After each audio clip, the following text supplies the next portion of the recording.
બાપરે, બહુ માથું દુખાય છે. ચા બનાવી આપને. હમણાં લાવું છું.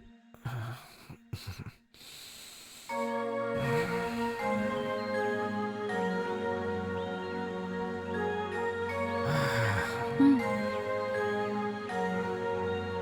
આલો.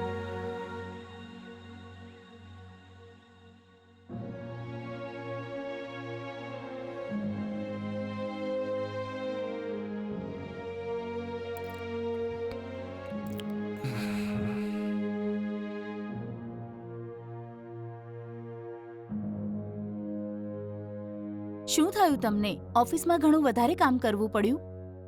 સાચું કે છે. આ કંપનીના કામથી હું બહુ થાકી ગયો છું. જેટલો પગાર આપે છે ને એના કરતાં વધારે કામ આપે છે મને. શું કરું કંઈ ખબર નથી પડતી. રિઝાઇન આપીને હું વિચારું છું કોઈ ધંધો શરૂ કરું, પણ એના માટે પૈસાની જરૂર પડશે. પણ મારી પાસે પૈસા જ નથી. શું કરું હું? અરે સાંભળ, તારા ભાઈ પાસેથી થોડા બિઝનેસ માટે પૈસા મંગાવી શકે? 6 મહિનામાં આપી દઈશ. આ શું કહો છો તમે? મારા ભાઈ પાસે કોઈ પૈસાનું ઝાડ છે કે?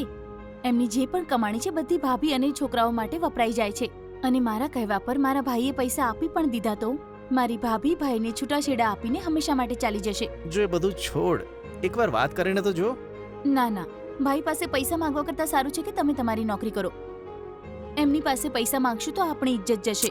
ઠીક છે, છોડ. તારા ઘરેથી પૈસા માંગવાનું કહીએ તો ચહેરો એકદમ મુરઝાઈ જાય છે તારો. પણ કેમ? એમની પાસે પૈસા માંગીને મારે મારું અપમાન નથી કરવું. મારાથી નહીં થાય.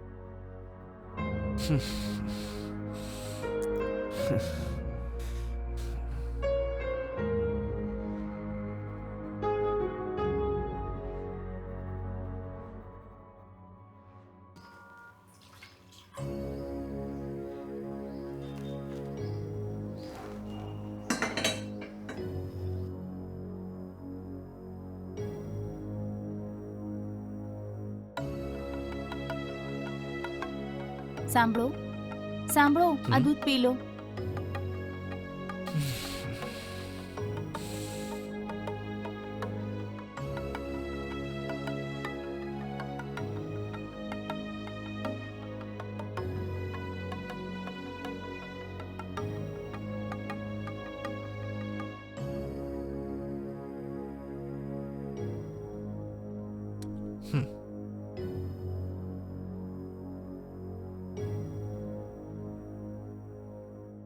શું થયું? જ્યારે પણ જોઉં છું સિરિયસ મૂડમાં જ હોવ છો. એવું કશું નથી. તમે ઉદાસ કેમ છો? કારણ હું જાણું છું. તમે પૈસા વિશે વિચારો છો, હે ને? હા, એ જ. આટલું શું વિચારવું? તમારા પિતાજીને પૂછો ને. મારા પપ્પા જોડે? હા હા, કેમ નહીં. પિતાજીએ પહેલેથી જ કહેલું હતું કે એમની જમા પૂંજી એમણે એફડીમાં જમા કરીને રાખી છે. હા તો? એ પૈસાથી તમે તમારો નવો બિઝનેસ કેમ નથી કરતા? અને એ જ એફડીમાંથી તેઓ તેમનું ગુજરાન ચલાવી રહ્યા છે, ખબર છે? એ કંઈ નહીં આપે. કેમ નહીં આપે? આપશે પિતાજી તમને. પણ એ કેવી રીતે? તમે એકવાર પૂછી તો જુઓ, એ આપશે. અરે આપણે લાખ વાર કહીશું ને, એ કંઈ આપવાના નથી. મારી વાત સાંભળો. આજ અઠવાડિયે તમે ગામડે જઈને એમને મળી લો અને આવતા એમને તમારી સાથે લઈ આવજો. હું વાત કરીને એમને મનાવી લઈશ. સારું, આવતા અઠવાડિયે ગામડે જઈને તેમને હું લઈ આવું છું. જો આપશે તો સારું જ રહેશે.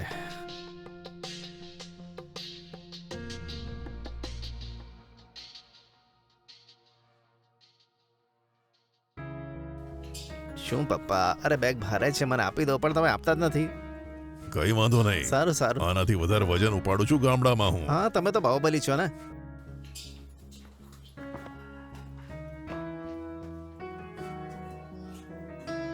અંદર આવો પપ્પા. ગીતા, ગીતા, અરે જો કોણ આવ્યું છે? આવો પિતાજી, કેમ છો તમે? હું તો ઠીક છું, તું કેમ છે બેટા? તમારા આશીર્વાદથી બધું સારું છે. તમને ખબર પણ છે, તમે અમને મળ્યા એને 1 અરસો વીતી ગયો. તમને ક્યારેય અમારા બેની યાદ નથી આવતી કે? મહિનામાં કમસે કમ 1-2 દિવસ તો રહી શકો છો ને? અરે ત્યાં ગામડામાં જ એટલું બધું કામ પડ્યું છે કે એના માટે પણ સમય નથી મળતો. જો હું અહીંયા આવીશ ને તો તમારા માટે મુશ્કેલી થશે બેટા. કેવી વાત કરો છો? અમને કેમ તકલીફ થશે? તમારા કારણે કોઈને કઈ તકલીફ નહીં થાય. જો તમે અમારી સાથે રહેશો તો અમને ખૂબ ખુશી થશે પિતાજી. સારું પિતાજી, તમે ફ્રેશ થઈ જાઓ. હું તમારા માટે સ્પેશિયલ નાસ્તો બનાવું છું. સારું બેટા. ચલો રૂમમાં જઈએ. આવો. હા.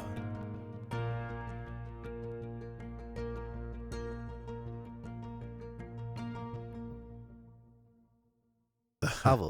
હા સારું, તમે ફ્રેશ થઈ જાઓ પછી આપણે નાસ્તો કરીએ, બરાબર? હા સારું. હમ.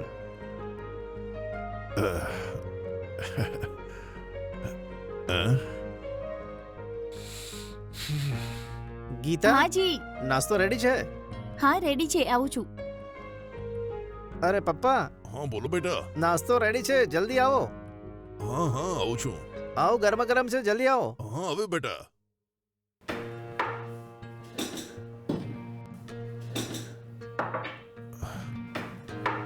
હા.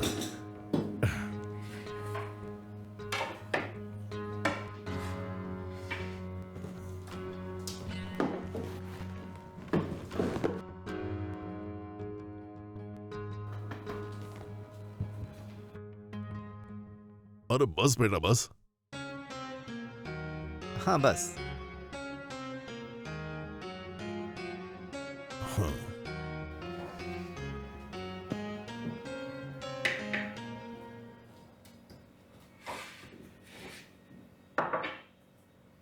હજુ આપ.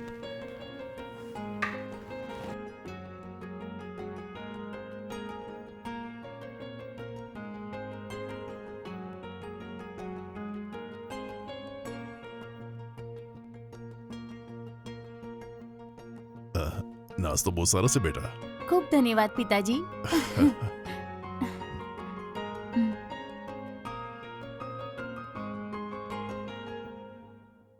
ઓફિસનો ટાઈમ થયો છે, હું રેડી થઈને આવું છું. હા સારું. સારું, સાંભળો, હમ. મને કહો કે લંચ માટે શું બનાવું? આજે મિત્રો સાથે જમી લઈશ. પપ્પાને જે ખાવાનું હોય ને તે બનાવીને આપી દેજે તું. અરે આ શું કહો છો? પિતાજી ગામથી અહીંયા આવ્યા છે. તમે એક દિવસ તો રજા લઈ શકો છો ને? રજા લઈ લો ને. પિતાજીને મટન ખૂબ પસંદ છે, તમે જઈને લઈ આવો. અરે એની કઈ જરૂર નથી બેટા. એને ઓફિસ જવા દે. મારા માટે એને રજા લેવાની કઈ જરૂર નથી. સાચું કહો છો. જો ઓફિસમાં મારી મીટિંગ છે એટલે મારે જવું પડશે. હા, અચ્છા એમ વાત છે. સારું, તો તમે જઈ આવો. પિતાજીને એમનું ભાવતું જમવાનું હું બનાવી આપીશ. સારું. હું ઓફિસે જાઉં છું, તો પપ્પાનો ખ્યાલ રાખજે. હા, આ શું કહો છો તમે? તમે કહો છો કે મારે પિતાજીનું ધ્યાન રાખવાનું છે, એટલે શું? મને કહેવાની જરૂર નથી, તમે જાઓ.